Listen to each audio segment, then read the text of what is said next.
What he did and what Roy did together is prove that if you want to do something, you can do it. You're going to have to do the work to get there. You're going to have to actually not make excuses. You can't cut corners, and you just got to say, okay, if I'm going to do it, I got to set that goal. I got to remove my obstacles, and I got to make sure I get there and do it. And that's one of the things that I think is the most inspiring thing about what we saw during that fight is that these guys said they were going to do it, and they did it. And I was happy. I was happy for the sport of boxing. I was happy for combat sports. I was happy for the fans.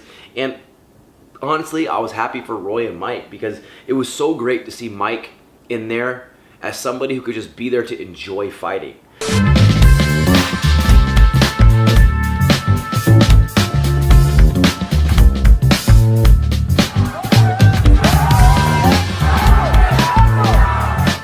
This is the Savage Hour Podcast. We take you inside the mind of fighters, athletes, and entrepreneurs. Don't miss an episode. Follow and subscribe. Welcome back to the Savage Hour Podcast. I'm really excited about today's episode, not just because of the topic that we're covering, but also because we're at my house and I have a very special guest today. She is the one and only Mrs. Savage. What's up? Hi. I'm excited to have her on the show. We are talking about the Mike Tyson-Roy Jones fight that just happened this weekend. And there's so many different things that I want to discuss with this, not just because about the actual fight and the nostalgia of being able to watch them fight again, but I also got to watch it with her, a couple of other friends, and see the different takes on what people are really talking about with this fight. So many people are upset that there wasn't a knockdown or there wasn't a knockout and the judges didn't score it. I don't know. Me as a fan, excuse me. Me as a fan, it was everything that I wanted it to be. You know, it was something that both those guys, I mean, you got to remember they're in their 50s, and they came out there and displayed what guys who haven't been training and who haven't been active in the sport, especially Mike. I mean, Mike's been inactive for 15 years. He lost over 100 pounds to be able to get to this stage. He overcame all the emotions of depression. He was suicidal without boxing, and he realized that the thing that he was missing was boxing. He needed to put it back in his life so he could start feeling himself again. And I know for me as a fighter, I understand that. You know, they say that once you're done fighting, you're never done fighting. And I know that all too well, because that's one of the conversations we have all the time. And I'm always telling her, like, hey, I'm going to fight again. I'm going to fight again. And I don't know. And I keep telling him he can't because they just made a movie about you retiring. So what would the point be of getting back in the ring? Which I do get why you want to get back in the ring, though. Because it's just engraved in who you are. It is. It's an identity. And so I understand it. You know, when you see these athletes that keep coming back time and time again, people are like, oh my God, that person just needs to stop. And I understand it because when you've done something for so long, it truly is who you are. It's your identity. And when you have something like I'm going to use myself as an example. I've been active as a professional athlete for 15 years. I mean, that's a big segment of my life that truly is who I am. It's identified me, and I identify as that.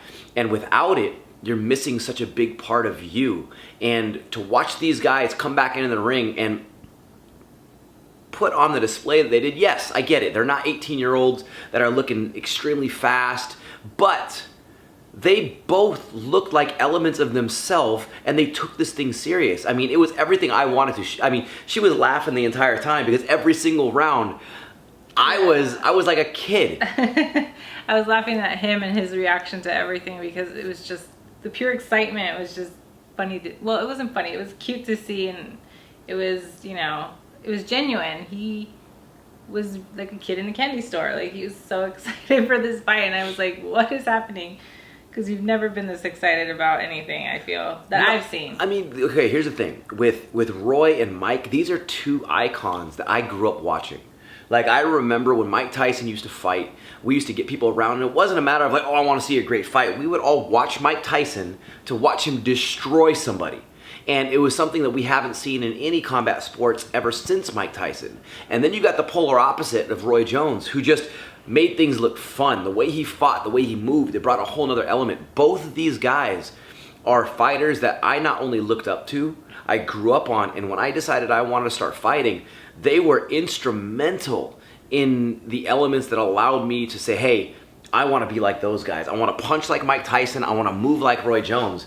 And I mean, I'm 38 years old now. My career's past as far as the fighting aspect, but I get to watch the two guys that really inspired me into fighting at the same time. I mean, hell, when the fight was over, what did I do when the fight ended? He's like, oh, I want to fight. I was like, no. I was like, you can keep doing jiu-jitsu, but fighting, you promised me no more. So, I mean...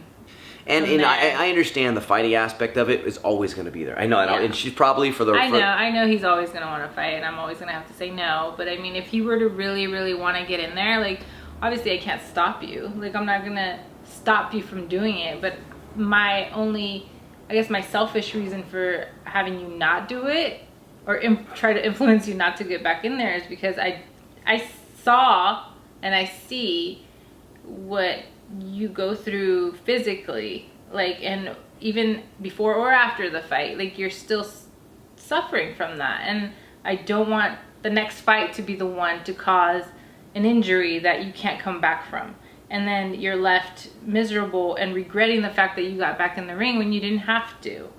And I feel like a lot of the retired athletes or older athletes out there that do it or get back in there do it knowing that risk, but really just don't care.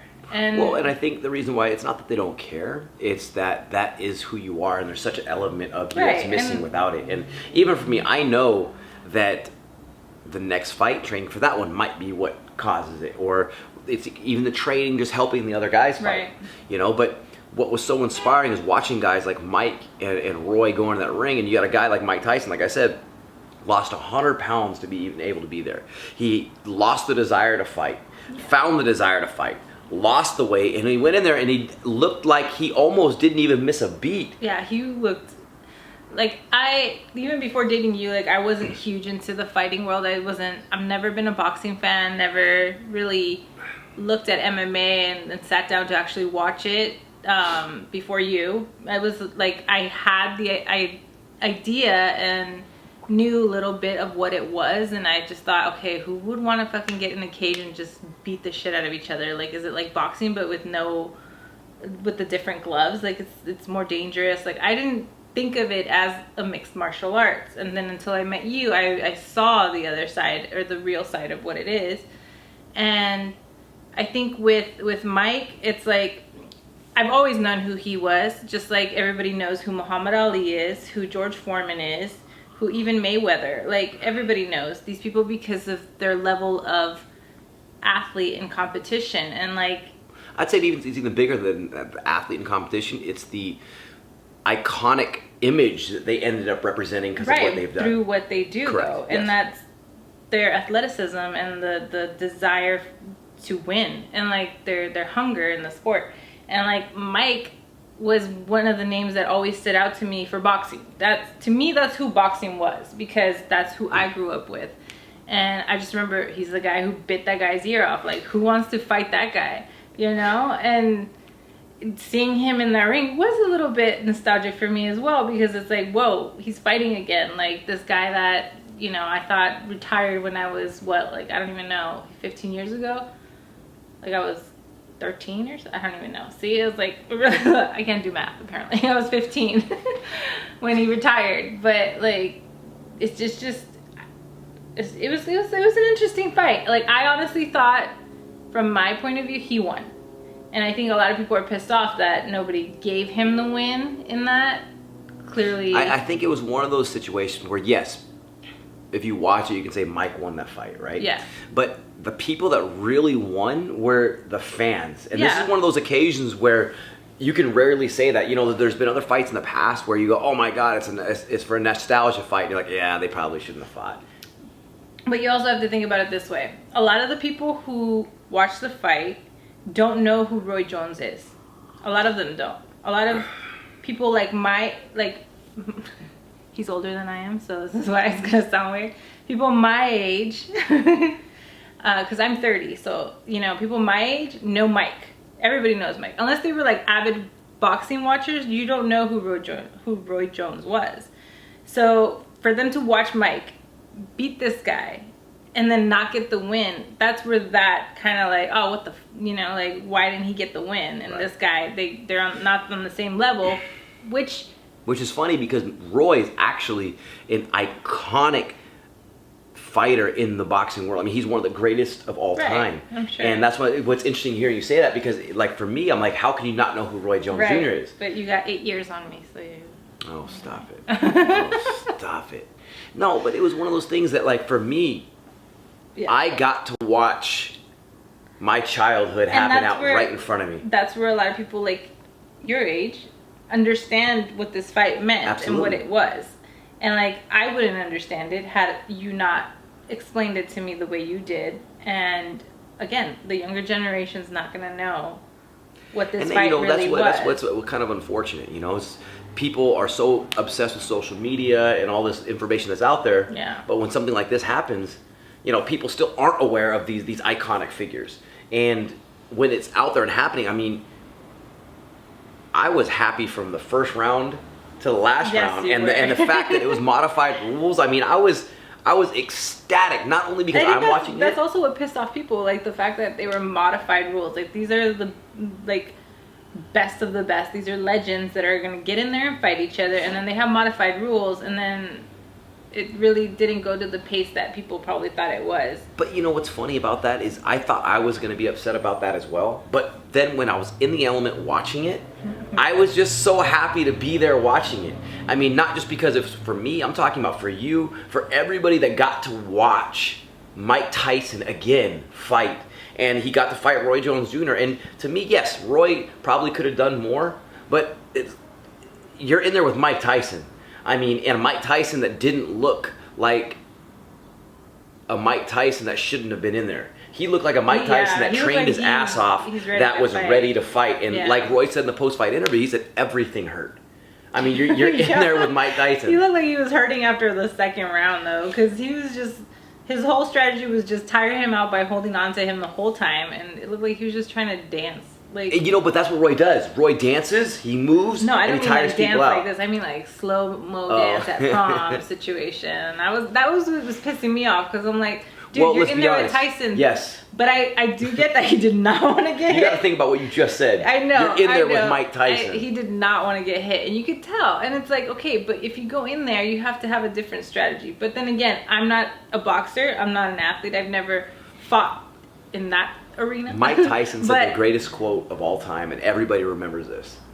Everybody has a plan until you get hit in the face. True. And when you're in there with Mike Tyson and he's the person that hits you, your plans are gonna change. Right. And that's exactly what happened. And you could tell him, he was like, oh shit, I'm in here with Mike Tyson. Yeah, I think it was like after, was it the first round or the second round? I don't know where it was that he threw a punch like to his stomach, and you could tell Roy was like, oh shit. And then that's when he started like backing up, and then that's when he started coming in holding Mike.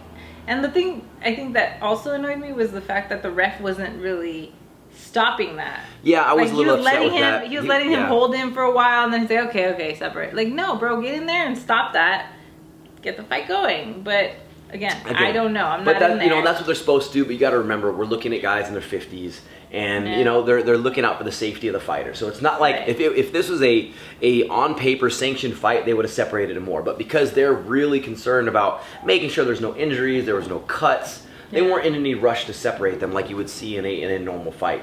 I guarantee you that if it was an 8-round fight where there's judges, they're separating them because they want to see action. Right. And so I can understand that. And I can also understand how people were upset and felt some kind of way about it. But you got to look at what we're watching. Mm-hmm. I mean, this is Mike Tyson and Roy Jones in their 50s looking, let's be honest, like Mike Tyson and Roy Jones. Yeah, Roy was a little slower, but he was dealing with Mike's power. I mean, they were two different weight classes as they were coming up in their careers. So did Mike come down and Roy went up, or what was that? Because no, Mike stayed where he was. I mean, he lost a bunch of weight, but Roy came up. Roy came up, so that's another thing. Like he's never fought a guy like Mike Tyson. Yeah. I mean, I don't think anybody's ever fought a guy like Mike Tyson. So wait, so if they're not even part of the same weight class, why fight each other? Because nobody else wanted to take that fight? That's the beauty of it. These guys, they're older now, so Roy Jones is heavier. Right. So, I can attest to that. I know how it is. I swear it's holiday weight. So as we get older, It's coronavirus weight. It's coronavirus weight. Jesus. The quarantine weight. That's what There it you is. go. Sip tea. And you know, it was an opportunity. Like Roy said in an interview, when you get the phone call, do you want to fight Mike Tyson? And do I want to die? well, that of course is going to be everybody's initial thought. But if you're somebody that's thought about it, because I guarantee you, it's different. Though. I'm not a boxer. I'm not a boxer. For the right amount of money, yeah, I'll go in there and I'll take it. But I guarantee you, every boxer that is from my era would always be asked, have you ever fought Mike Tyson? Because I get asked all the time, have you ever fought Conor McGregor? Have you or would you? I get asked if I have. Really? And the thing is like, no, and these are like casual fans that don't know enough about the sport. Right, wait, but you guys are not even in the same weight class. But that's exactly it. So, they don't my know point was, is they don't know. So Yeah. I'm sure Roy, through most of his career, was asked, have you fought? have you fought Mike Tyson? Or would you? Or would you fight Mike Yeah. Tyson, right? So it's the same conversation. And now this is that opportunity where you guys are older. Fuck Fuck it. Like it's a bucket list thing. Like, oh my God.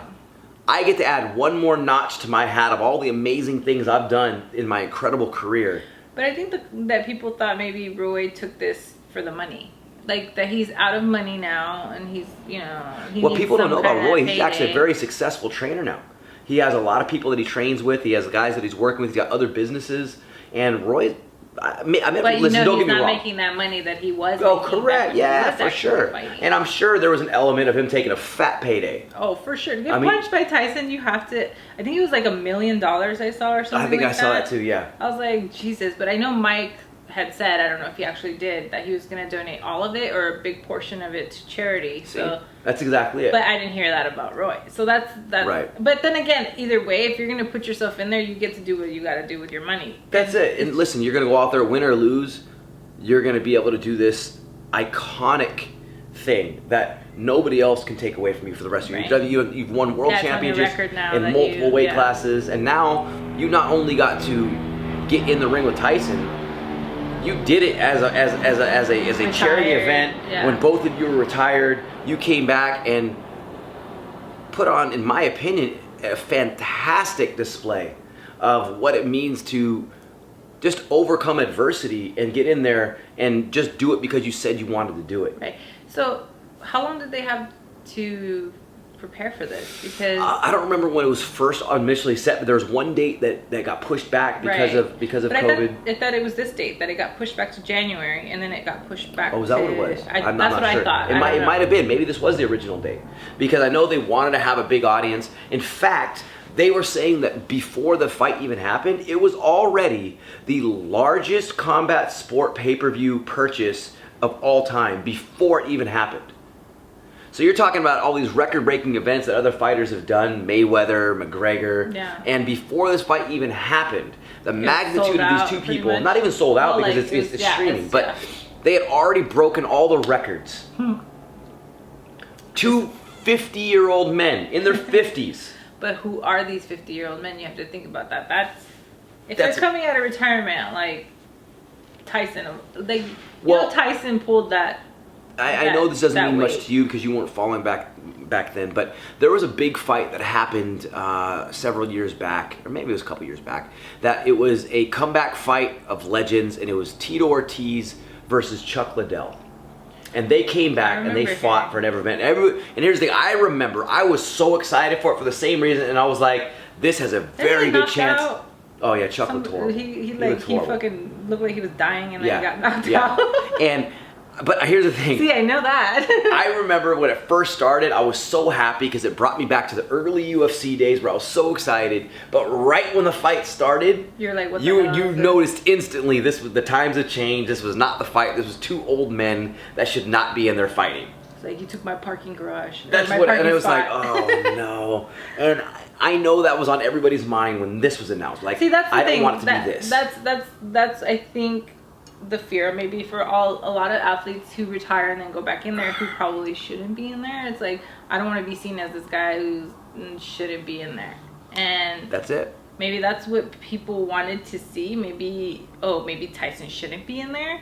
But then again, Tyson looked amazing. He did not get gassed. At least from what No, I saw, no, he looked looked phenomenal. like he was ready to. He actually got more energized, I think, As the rounds went after on. the 6th round. Yeah. Or I don't even know what round it was. But Roy looked gassed the whole time. Like they would sit him on the stool and he just couldn't catch his breath. And I'm like, how is this guy still in here? Does he need an inhaler? Like, what's going on? Like, I felt bad. Like, I mean. Well, listen, I mean, It's like, again, you're in there with Mike also, Tyson. But that's also why I asked, like, how long did they have to prepare for this? Because if they had the same amount of time, Tyson looked the way he did and Roy didn't. So I'm like. Well, I mean, from the little bits of training footage that were out there, that were released, I mean, it looked like there very well could have been two polar opposites that went into their training. You know, Mike seemed to be really taking it serious, and I'm not sure how serious Roy was taking it. But then again, we also don't know if Tyson's been training, like casually outside. Tyson has not trained, from what I know, for the last 15 years. You really think so? Well, because he got big. He had to lose 100 pounds for this. He was big. There was a biggest. I remember he was talking about it, like he was going through these stages. He wanted nothing to do with Mike Tyson. Oh, I think I heard him He say didn't that, want to be involved with anything related to Mike Tyson because he was no longer that person. He wanted to let that side of him go, right, because of all the demons and all those things that he was haunted by. Negative connotations to his name, like the guy who bites people's ears Yeah. off, the guy. But then who he has realized an it was anger even problem. deeper than that. You know what I mean? Yeah. Like, but then he realized that Mike Tyson, the fighter, Mike Tyson, the guy that's done all these things, can also help people. Right. He can also inspire people to do more. He can take this as an opportunity to change people's lives. And I think that's what got him back into boxing, because he realized that what he was doing is he was attaching himself to boxing using the old Mike Tyson. Right. And that Mike Tyson had a burning desire to hurt and do everything to people because of the pain that he had when he was in there. Right. I think he would say, I would go in there trying to kill someone. That's it. And when he stopped fighting when he lost the fire for it. He lost that fire. But I think that I was pleasantly surprised when I saw like his good sportsmanship in there. Like, you know, like I was like, oh wow, like that's not Tyson. That's not something that he would normally do, or like that I knew him for. Yeah. And so I was like, okay, like maybe I was like, that's great. Like hopefully maybe he gets another fight. I don't know, but I guess we'll just have to wait and see, because at his age, you don't know. You don't know. And that's what's great about it, I think, is that what he did and what Roy did together is prove that if you want to do something, you can do it. You're going to have to do the work to get there. You're going to have to actually not make excuses. You can't cut corners, and you just got to say, okay, if I'm going to do it, I got to set that goal. I got to remove my obstacles, and I got to make sure I get there and do it. And that's one of the things that I think is the most inspiring thing about what we saw during that fight, is that these guys said they were going to do it, and they did it. And I was happy. I was happy for the sport of boxing. I was happy for combat sports. I was happy for the fans. And honestly, I was happy for Roy and Mike, because it was so great to see Mike in there as somebody who could just be there to enjoy fighting. Because I know for me, I've gone through my transformations of being terrified in there to being able to enjoy myself in there, and also understanding that when you're in there, the only fears that are really genuine are the things you inflict on yourself. And that's, did I do enough? What are these things? What did I do? You know, like there's all these lists of reasons why you're afraid. And when you can combat those and stand toe to toe with those fears, that's the only thing that you're fighting. And to see Mike go in there and just conquer all those things from the past and get in there with it for a new passion and a new reason, it was incredibly inspiring. And you know, that's one of the things that I would like to pass down to my students and my athletes and just people in general, is that I fought for a lot of different reasons, and now it's like I want people to be able to take from my story and inspire themselves to be able to do things that they thought they were afraid of, that they didn't want to do before, and use that fighting analogy to overcome those obstacles. And seeing Mike and Roy do that, it was the kind of like just the exclamation on my statement that I'm always pushing on people, that just fucking do it. It's really that simple. I would love to hear you guys' feedback on it, because tons of people have their different opinions. In fact, I have heard it from everybody, from people in support of the way I talk about it, and also had the people that have messaged me with your lovely comments. And I appreciate both of them, because I love hearing your feedback and I love the dialogue on it. So thank you guys for tuning into this episode. I'm so happy to have her on the show today, Anything you want to leave with? Any parts? No. No. I was like, can I think of anything? But no. Awesome. I'm Well, good. thank you guys for tuning in. Remember, as always, being a champion is a choice. See you next time. Thank you guys so much for tuning in. If you like this episode, do us a favor, hit that subscribe button, share it with your friends, and follow us across the social media platforms. Remember, live life as a champion.